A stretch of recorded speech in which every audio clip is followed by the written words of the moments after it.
say like while Rome was falling,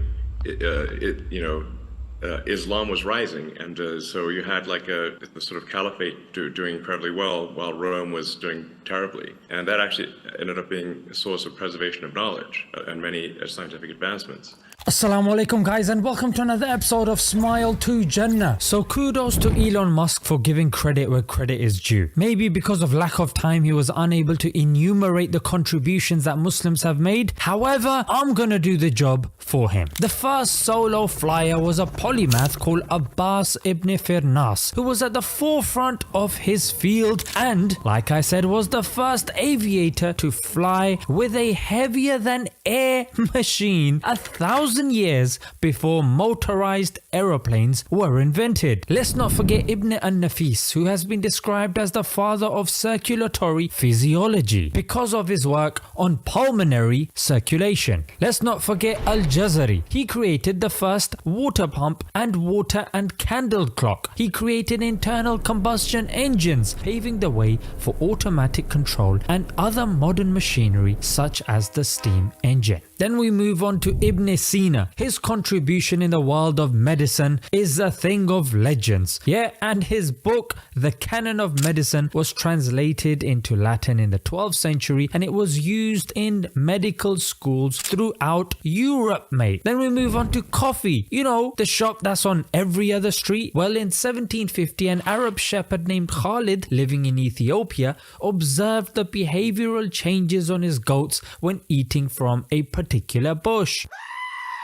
So this bloke right here discovered coffee. Located in Fez, Morocco, the University of Al-Qarawiyyin was founded in 859 by Fatima al-Fihri, who spent the inheritance from her father to create the university. It is considered as the first university by the Guinness Book of World Records. Then we move on to Az-Zahrawi. If you look at his book At-Tasrif, in the 10th century, there is a description and magnificent illustration of about 200 surgical instruments, many of which that were devised by him. I haven't even mentioned the numerous contributions of Jabir ibn Hayyan with regards to chemistry. So many processes from crystallization, distillation, sublimation, and the list goes on. Did I mention that the scientific method was created by somebody called Ibn al-Haytham? That's not even mentioned his contribution when it comes to cameras. Yes, the camera obscura. Were it not for that, Apple today wouldn't have much of a sale pitch for their phones. And it's in every aspect that the Muslims were thriving. Let's look at the first Turkish bath in Victorian London that was built near Marble Arch. David Urquhart, a diplomat who had travelled around Turkey and Islamic Spain, brought the baths over to London in an attempt to eradicate disease and promote good health. Guys, I can go on. I mean, Al-Ghazali had substantial influence on Latin Europe. There have been historical links and influence found on St. Thomas Aquinas's works. Even Nicholas Copernicus, who's known as the father of modern day astronomy as it were, in his book